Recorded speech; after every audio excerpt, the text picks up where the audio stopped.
Hi there, welcome to Floating in Dreams. This is going to be a tea time chat all about why I don't always try the products you ask me to.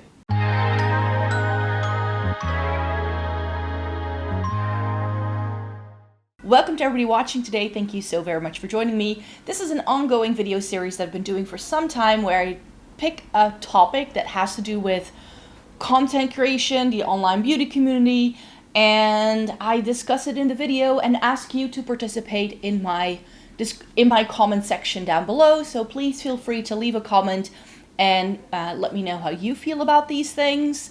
And let's just get to it, because today I think this can be a controversial one, because as a creator I get lots of requests from people to try XYZ or like suggestions under videos, and there is a reason, for me anyways, why I don't always seek out those products myself and why you will never hear me talk about it. And I want to unpack that in this video today. Before we get into the video, I would love to tell you something about myself so you know who you're watching in case you're new here. My name is Maaike, I live in the Netherlands, I have fair skin with a cool to neutral undertone, and this greatly influences how I feel about makeup.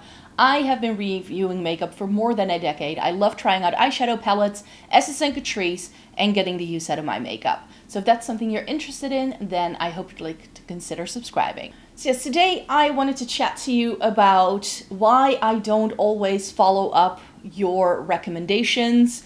And I think there is a number of reasons why I never consistently follow up with some of the suggestions in the comments, and that's never something personal. That's never to do with the person who gives me the recommendation. I very much appreciate everybody giving the recommendations for sure, because I feel that even if I don't want to try it, maybe someone who is reading that comment may be interested in the products that other people recommend. But for me, it can be very difficult to tell just based off of someone writing a product name in a comment whether that is going to be something that I enjoy. So in case you are unfamiliar with my channel, you've never watched anything that I do, but also for the people who do watch me regularly, I have a little system in place for myself that I like to use when it comes to content creation. I have a little content planning. I plan out my videos well in advance. In fact, I have all of my content ideas for August already planned out, and you're watching this early July. So I tend to be 2 months ahead of what I would like to film. So I can plan things around my job, so I can like focus it on the time that I have off to make sure I can keep this channel going. Some of my channel is based on trying new products, but because that's just the nature of the game. But for the most part, I also want to use the things I love. And that's always been my aim, is to talk about things that I feel genuinely excited for. And just buying a random product doesn't really go into making me excited to talk about it. And that's definitely something that I then feel like whenever people give me recommendations in the comments down below, sometimes they're products or brands I've never heard of, so then I will sometimes look it up to see what's going on there. But very often, more than not, I'm like, I don't think I want to try that even. Also, because I already have so many products, and because I try so many products already every single year, I don't want to add more fuel to the fire as well. So for me, I try to be as mindful as I possibly can, trying to stick to a budget, trying to stick to like what I can possibly review in a year, because I like to stick to things that I can actually review for you, rather than having so much and then only be able to use it like once or twice and then have to give you my thoughts. It's one of the reasons why I don't try to like actively get onto PR lists, because I want to prevent from that overconsumption, like just getting so many products in that you no longer know what to do with it. That's one of the things I try not to do. And I love going out in the world myself to try and find products, to try and find what might be right for me, if things look interesting to me. So whenever I go shopping, I look for things, or if I go online, I of course use Instagram as my main information source to film new makeup releases videos. So I already have a lot of input coming in for what might be new to the market, what I might want to try. And I know some people want me to like try brands that they can very easily get, but those can be really difficult for me to get, or they can be brands that I just know are not going to make good content. So that's definitely something that as you're doing this, as you're making videos, there are certain brands that I know if I talk about them in a video, if I do another Lisa Eldrige lipstick video, I know that's gonna get views because that's things that people actively search for. But a review on Isadora, very few people are looking for reviews for that. So as a content creator, if I want my content to be viable and appreciated not only by my viewers, but also by something called the algorithm, I have to make certain choices when it comes to what products I use and what products I view on this channel and I review for my blog and my channel. Because if nobody's looking for things, then that doesn't make a whole lot of sense for me to be writing about it online. That can be fun for me in my personal life, but if nobody is interested in it, and I definitely can tell with certain aspects of my channel, I did an indie eyeshadow palette week in May, and also in like very regularly, I will like do a week where I talk about singles. And those are just weeks where I get a lot fewer views than when I just talk about eyeshadow palettes in general. The reason being that not a lot of people are looking for that kind of content currently. I also feel that because trends are of course coming and going, at the minute, especially like Gen Z and like even younger kids, they're not really into eyeshadow. Like eyeshadow palettes are definitely becoming out of vogue as well. So I have to sort of factor in like what are people searching for and what fits the general audience of my channel. So I cannot cater to the needs of one single person because that's just not going to have universal appeal. And I try to still be like, have that balance between like super trendy popular products and just things that I randomly come across and then I just want to try it. I mean, I tried some Eveline cosmetics in May because I was just curious. There are Polish drugstore brands that I know not everybody can get, but I had tried some of their other products in the past and I enjoyed those, and I was just wondering, can they do good eyeshadow? And the answer was, yeah, it's quite decent. Does that mean I now want to try all the eyeshadow palettes they have in their line? No, I think I'm good. I've tried a couple of their things. I liked it well enough, but it didn't wow me. It didn't blow me off my socks. It didn't blow my socks off. That's the sentence I want to make. But that's definitely something that I think, because I've also tried so many things, and I know that some people will be like, yeah, but in my like 50 years of applying makeup, I've tried a lot too. Trust me, if you're a content creator on YouTube, the churn out rate of trying and then actually reviewing products and not just going like, oh, I don't like this lipstick color on me.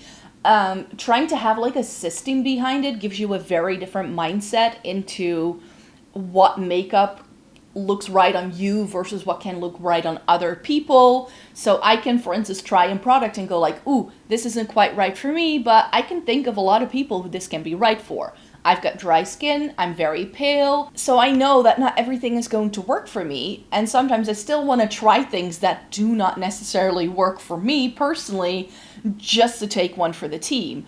I will even try things that I know probably already going into it that I may not love as much as everybody else does, but I want to take one for the team and try it out.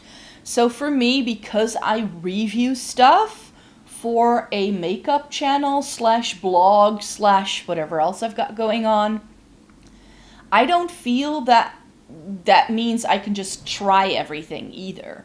As I mentioned, I try to keep a cap on how much I try. I don't always feel I succeed in that, also because sometimes things do come my way, either because people give me things or brands or subscribers sometimes. So I don't always have control over what comes in, but I've definitely moved on from the time in my life where I just wanted to try every single brand, where I wanted to try everything that comes out, because I just feel that that makes my makeup collection just explode, and I would need an extra house to house it all. So even though I would love to be able to cater to everyone's needs and like try all the suggestions that people give me, as a content creator, it's just not very feasible. I'm only one person, and especially if it's like a brand that you're requesting that I just cannot buy. Sure, I will go out of my way to try certain things. I've definitely traveled to destinations just so I can buy certain makeup, but they're always destinations I can easily get to that like don't make me go out of the way of what I normally would want to do on a vacation. Like, I'm not just going traveling just to go makeup shop. I don't do that. If I would do that, then I would travel to the US every single year, which I don't. But I definitely like choose certain destinations to go to so I know I can try certain things, even though sometimes I don't even end up finding things, or there's a whole thing behind it. And it's definitely been a reason for me to like travel more, because the location I'm in, the Netherlands, is, I've mentioned this many times in the past, it's pretty much a makeup desert. We have makeup stores, there is makeup around, but the things people talk about aren't the things we can get online. We can get in store. We can only go online, and we need to import things. We don't have Sephora. We don't have we don't have Natasha Denona, Fenty, Rare Beauty. Any of those Sephora brands we cannot get over here. We don't have Makeup by Mario. Like, just the boring brands that nobody ever talks about. Like, if you go into a makeup store over here, it's MAC, Too Faced, Benefit, and then your Chanel, Dior, Bobbi Brown, like those kind of brands. Some department stores will have like things like Charlotte Tilbury and NARS and Laura Mercier, Clinique, Estee Lauder, those kind of things. There is another makeup store here who has the rights to sell Huda Beauty related products, so they also sell all of the fragrances from the sister. So Huda is one part of the team, and then the other part is the fragrance line, which is run by her sister, I believe. So that they have like the monopoly to sell that in the Netherlands. And for instance, some brands that you can still get in other places, we can no longer get. So Urban Decay has been discontinued over here and is no longer for sale, even though you can still get it in Boots in the UK. So for me, it makes sense to go to different locations to be able to see things, even to just be able to swatch it and, find my shade match in a certain foundation and all that. Because I have to go online for most makeup, and that makes it incredibly expensive as well. So for me to buy all the things you want me to buy, if I can get it, there is always an extra expense. And I love this also about the people in my comment section, because some of you have been looking up what it would cost if you were to buy a certain product, if they're like in the US or in Canada, and like, oh my god, it costs an arm and a leg to send this over to you. And I was like, yes, and here's the thing, most drugstore makeup, for instance in the US, I cannot even purchase as someone in Europe, because a lot of the websites that sell those products only ship to US addresses. So a place like Ulta, I cannot even get onto the website because they block my IP address. Sure, I could use a VPN to go around it, but I could still not have products shipped to my location. So a lot of drugstore brands in the US, things like CoverGirl and a lot of the like really exciting things that people then talk about, a lot of the new Maybelline stuff or L'Oreal stuff, I cannot possibly get it until it gets to the UK. And because of the UK left the European Union ever since Brexit, I do feel that the UK is now a little bit quicker with getting certain products. So if I can find a website that does ship to me and they cover all of the VAT charges, places like Beauty Bay do that as well, they tend to have things a lot quicker than we get over here. The European Union is notorious for having incredibly strict laws when it comes to consumer cosmetics, makeup being no exception. So for things to be sold here, and this is also my theory as to why a thing like ColourPop could never fly over here because we have such strict laws. And I just think that ColourPop doesn't really want to adhere to those laws. And in order to be able to ship here, we used to have access to US Sephora online. It's been a while, but I remember when I first moved into this place, I was able to get things shipped from US Sephora to here, which when that happened, everybody was so happy that we could do that. I don't remember what I purchased, but I placed like 2 or 3 orders with them. And then we got a thing called the GDPR, which is a European consumer law to protect your privacy, really. It's about data protection.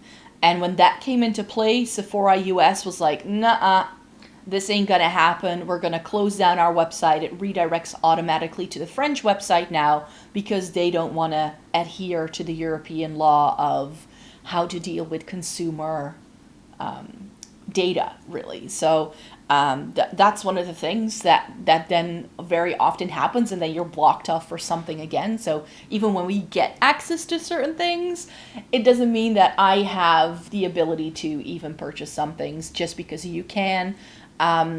There's always a lot of confusion because I film my videos, of course, in English, and I don't have a very strong Dutch accent. A lot of people think I'm just a US expat living in the Netherlands, but I was born and raised Dutch. I lived here all my life, and I don't have that many connections in the US that I can like continuously ask people I know to like send me things there.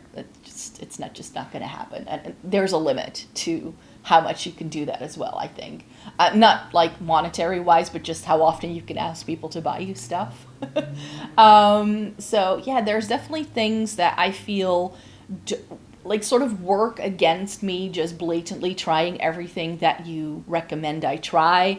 As I mentioned, it's not just availability, it's also what makes good content. And I know that it can seem, because of the things I try, and the amount of makeup that I try, that I just buy everything willy-nilly, but like I mentioned, I plan my content ahead of time, and if I decide, like this year, I decided I wanted to try K-Beauty cushion foundations.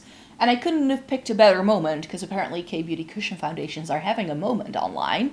I didn't know this. I decided I was going to try this, like, late fall last year. I was like, I really want to try K-Beauty cushion foundations again, because I tried some, or were they just the Western ones I tried? I don't remember. My brain tells me I tried K-Beauty cushion foundations before, when they were a hype in like 2014, but I decided I was going to do that. I planned out the purchasing of the products I would need for that video. I'm currently testing them all out so that in the fall time, I can get you a video with a roundup review of 12 different K-Beauty cushion foundations. That video is a year in the making. A year. So if you're just dropping into my comments saying, hey, could you try this? The answer is probably going to be no, because in my head, in my brain, I'm already thinking of like the next thing I want to try. And if the thing you're suggesting to me doesn't really fit into those plans, I don't know if I have space for that. And as I mentioned, I dislike how content creation and overconsumption seem to be going hand in hand for a lot of people. So I'm not just randomly going to be picking up a lot of products because people are asking me to in the comment section, because there's a lot of makeup out there. I actually saw someone on TikTok keeping score how many new liquid blush releases we've had in just the first 6 months of 2024. I think she counted like over 30 of them already. So if you're like looking at all the makeup that is being produced, that is out there, and all the new stuff we're getting, I'm just one person and I'm trying to navigate this as best as I can. And sure, there are formulas that I think like, looks interesting, I would like to try it, but I've never been someone who just randomly buys stuff. The only brands I make an exception for to just randomly try what they put out is Essence and Catrice, because it makes for good videos. It makes for good content, so that's why I make an exception for them. But every other brand, I want to go into it having been able to swatch things. I want to go into it like being able to look at it in store almost before I decide to bite the bullet to buy just one product, really. One brand that some people have been bringing up is Art Deco. I believe it's German or maybe Italian, I'm not sure. But it's one of those brands that if you go into makeup stores in Europe, you'll find it. My local drugstore, for instance, sells Pupa, which is a Milan-based brand. So that's an Italian-based European brand. My issue with those products is that when I swatch them in store and I look at the price point, I don't feel the price point and the quality matches. So I know from the get-go, just looking at this brand, that I will probably be disappointed with this makeup. I just know.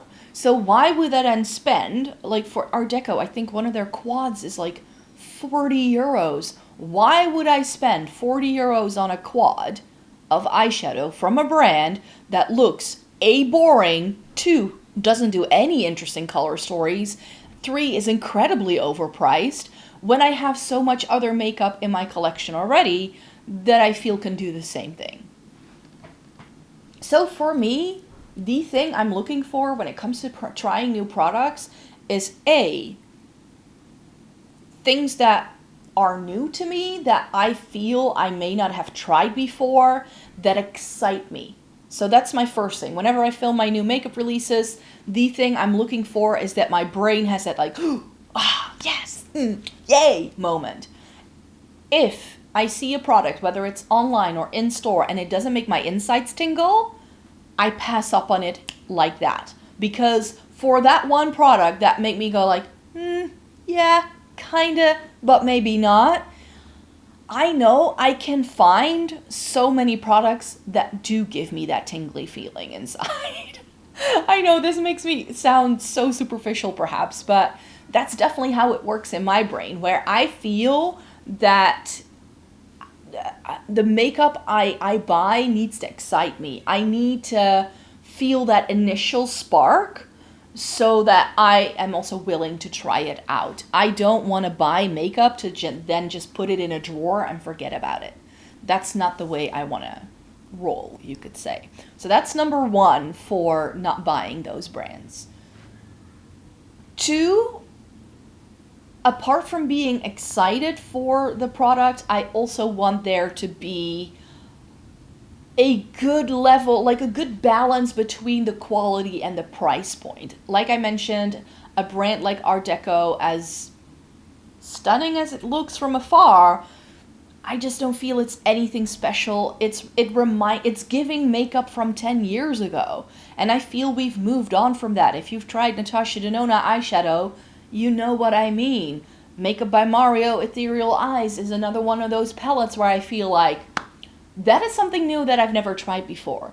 But if your eyeshadow or your lipstick or whatever it is feels like the millionth product in that sort of category that I've tried before, I'm just not going to be super excited for it. It's not going to give me that tingly feeling inside because it's so similar to other things I've already done or used or tried or reviewed or whatever it is that you might think. Like, I'm always looking for the next best thing, you could say, which it's perhaps not the best thing, but it's helped me to narrow down what I do and what I don't want to try.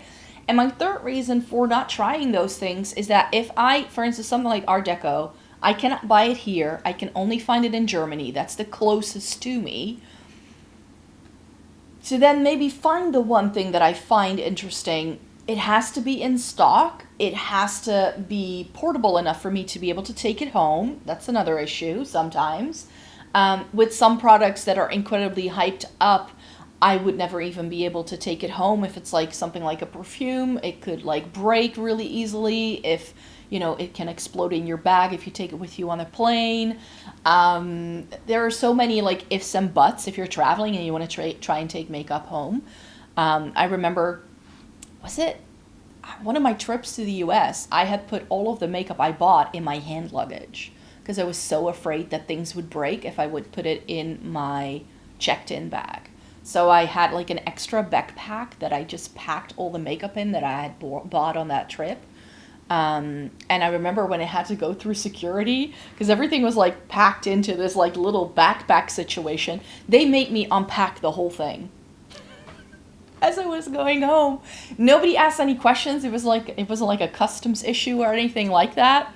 But the guy definitely gave me some looks like, do you really need this many blush? Like, it was a whole thing. Yeah, so there's definitely that. And of course, then with liquid restrictions, there are again, like, certain things that you cannot take with you, certain things that you can. So I always feel that there's a certain restriction to what I can possibly, like, find and try and buy. Not only because of the location I'm in, but also because I'm just like I mentioned, just one person. I'm just one person over here trying makeup. And as much as I would love to try every single makeup product in the world and every makeup brand out there, I have just really found that that is way too overwhelming. And therefore, like every year, at the end of the year, I make a little list of all the new brands that I tried that year. And I also create a list of brands I haven't tried yet that I would like to try. And some years I'm very successful at trying the things that are on the list. Other years I'm not, because there's just so many things from brands I know I already like that have come out that I would like to try. And so I keep a running wish list of things I would like to buy. I'm currently very much on point with the wish list, as in there isn't too much on it. There are things on there that I would like to get at some point in the future, but there is no hurry. Like some skincare products I would like to try from more expensive brands, but since I have plenty of skincare in my skincare cupboard, I don't feel I need to try any of it anytime soon.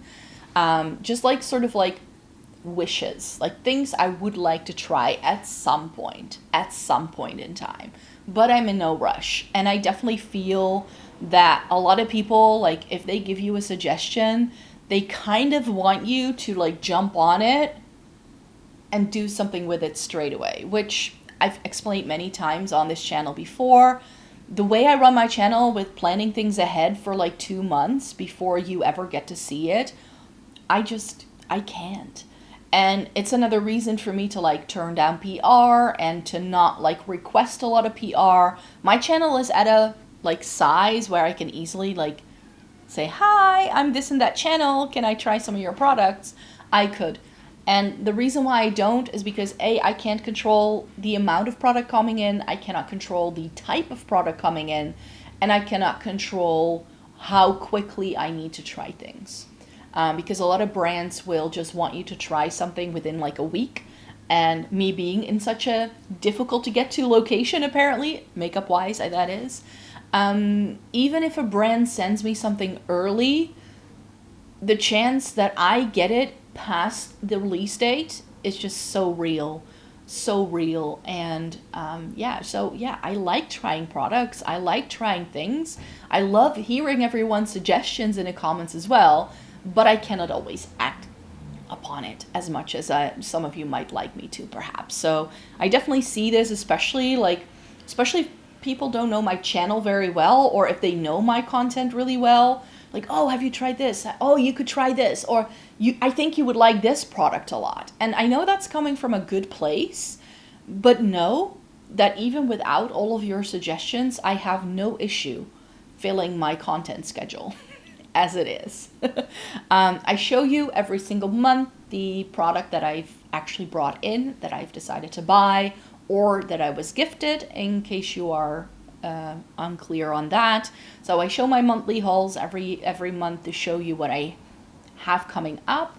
And then, of course, if there's like times in the year where I have a lot of products coming in, for instance, if the Essence and Catrice releases have just happened, I'm sitting on this heap of new makeup, and it's a chore to try it all on time, so I can let you know what was actually good from those releases, yes or no. So because I know how much time and effort it takes to truly try a product before the review gets live, I just want to be very careful to not like bring in too much, so I can still make this channel as useful as it is, because that's why, like, I hope that that's why you follow my channel, that you like my insights and that you like the way I go about reviewing products. And for me, there's like a system behind it that I don't really get to show because I can't. It doesn't really make for interesting content.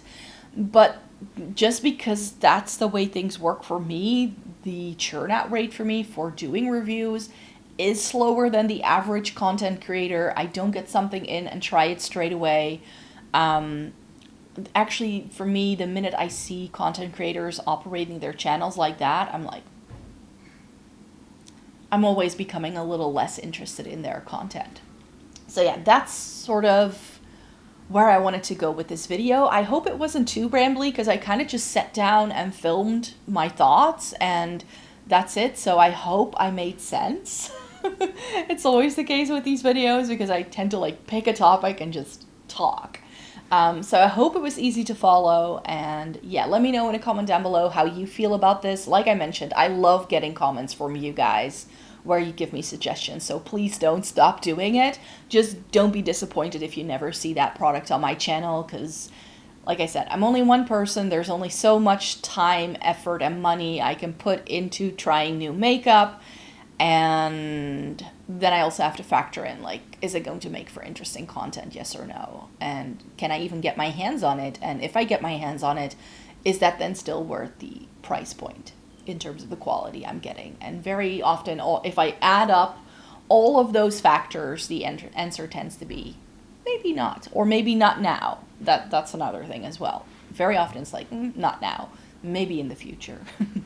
But then I never know how long that's going to take. So yeah, thank you so very much for joining me. I really hope you enjoyed this video today. Thumbs up the video if you liked it. Subscribe to the channel if you want to see more by me. I make several videos every single week, so if you'd like to stay tuned for more, and then I hope to see you in my next video. Bye-bye.